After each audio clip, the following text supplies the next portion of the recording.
یہ نصیحت ہمارے نبی کریم صلی اللہ علیہ وسلم نے اس امت کو کی ہے، اور جو نصیحت رسول کریم صلی اللہ علیہ وسلم اس امت کو کرتے ہیں وہ یہ یقین سے کرتے ہیں کہ میرا امتی اس کو نظر انداز نہیں کرے گا، میرا امتی اس کو ٹالے گا نہیں، میرا امتی مجھ پر ایمان رکھتا ہے تو یقین کے ساتھ رکھے گا کہ جو نصیحت میں کر رہا ہوں یہ اس کے ساتھ ہونے ہی والا ہے۔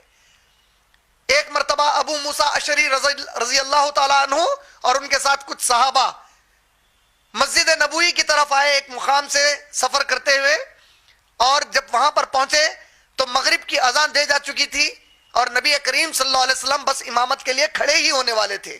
آپ لوگ اس مسجد میں داخل ہوئے، مغرب کی نماز رسول کریم صلی اللہ علیہ وسلم کے پیچھے ادا کیا، اور اللہ کے نبی کریم صلی اللہ علیہ وسلم نے نماز پڑھاتے ہی اپنی گھر کی طرف روانگی اختیار کی، وہ گھر لوٹ گئے۔ ابو موسیٰ اشعری رضی اللہ تعالیٰ عنہ اور ان کے ساتھ کے جو صحابہ تھے وہ بیٹھے تھے، انہوں نے کہا کہ چلو بھائی کیا کرتے ہیں، ہم لوگ اپنے اپنے گھروں کو چلے جائیں گے، بڑے تھکے ہوئے ہیں۔ پھر ابو موسیٰ اشعری رضی اللہ تعالیٰ عنہ نے ان سب سے کہا کہ کتنا پیارا ہوگا کہ اگر ہم کچھ صبر کر لیں اور انتظار کر لیں اور عشاء کی نماز بھی ہمارے نبی کی امامت پہ پڑھ لیں۔ سب نے کہا بے شک بھائی، اس سے پیاری کیا بات ہو سکتی ہے کہ نبی کی امامت میں ایک اور نماز ہم کو نصیب ہو جائے، اور وہ وہیں پر انتظار کرتے بیٹھ گئے یہاں تک کہ عشاء کا وقت آ گیا۔ اب جب عشاء کا وقت آیا تو رسول کریم صلی اللہ علیہ وسلم مسجد میں داخل ہوئے اور دیکھا کہ یہ لوگ وہی ہیں۔ کہا اے ابو موسیٰ اشعری، تم لوگ یہیں پر بیٹھے ہو؟ کہا یا رسول اللہ ہاں ہم یہیں پر بیٹھے ہیں صلی اللہ علیہ وسلم۔ کہا کیا بات ہے؟ کہا اللہ کے رسول، ہم نے مغرب آپ کے پیچھے ادا کی، اب جب مغرب ہو گئی تو ہم لوٹنا چاہتے تھے، پھر ہمیں اللہ نے خیال ڈالا کہ بھائی ایک اور نماز اپنے نبی کے پیچھے پڑھ لو۔ ہم نے سوچا کہ اس سے پیاری کائنات میں کیا بات ہو سکتی ہے، اس سے بڑی دولت کیا نصیب ہو سکتی ہے کہ وقت کے رسول کے پیچھے ایک اور نماز ہم کو مل جائے، تو ہم نے سوچا کہ ہم انتظار کریں گے۔ تو اللہ کے نبی کریم صلی اللہ علیہ وسلم نے جب یہ بات سنی تو اپنے چہرے مبارک کو آسمان کی طرف اٹھایا اور کہا کہ اے ابو موسیٰ، اس آسمان پر تجھے کیا دکھائی دیتا ہے؟ کہا اے اللہ کے رسول، اس پر تارے دکھائی دیتے ہیں۔ کہا اے ابو موسیٰ، یہ تارے جب تک وہاں پر تھمے ہوئے ہیں سمجھنا کہ آسمان جمع ہوا ہے۔ غور سے سنیں بات، کیا پیاری نصیحت کر رہے ہیں، غور سے سنیے، امت کے لیے نصیحت آ رہی ہے۔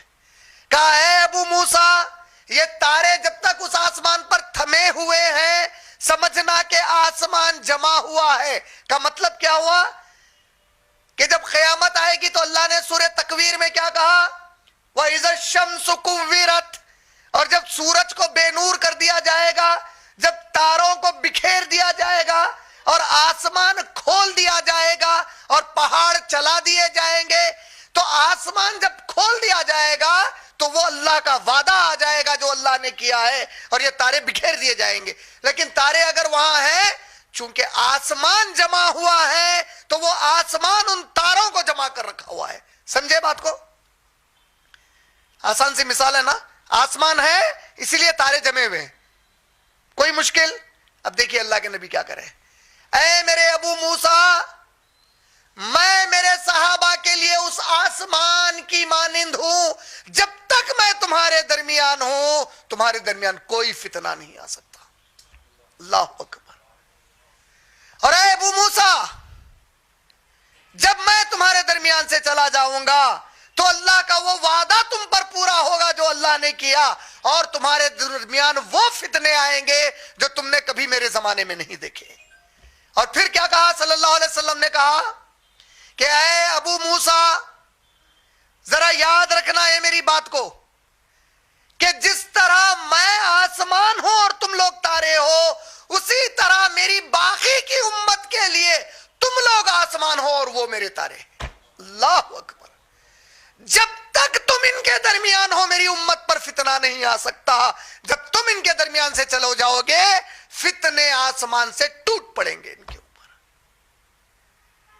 اور جناب علیم نے کیا آیت تلاوت کی، سورہ بقرہ کی آیت نمبر 137، اللہ نے کہا کہ کتنے بھی فتنے آ جائیں فَإِنْ آمَنُوا بِمِثْلِ مَا آمَنْتُمْ بِهِ فَقَدِ اهْتَدَوْا، تم اگر ایمان لاؤ گے جس طرح میرے نبی کے صحابہ ایمان لائے تو پھر تم ہدایت کے راستے پر ہو، کوئی فتنہ تمہارا بال بنکا نہیں کر سکتا، شرط میرے رسول کے صحابہ جیسے تھے تم ویسے بن کر دکھا۔ السلام علیکم ورحمۃ اللہ وبرکاتہ۔ ایک نیا یوٹیوب چینل لانچ کیا ہے دوستو آپ لوگوں کے لیے، اسلامک ایس کے ٹی وی سبسکرائب کیجیے، لائک کیجیے، شیئر کیجیے انشاءاللہ۔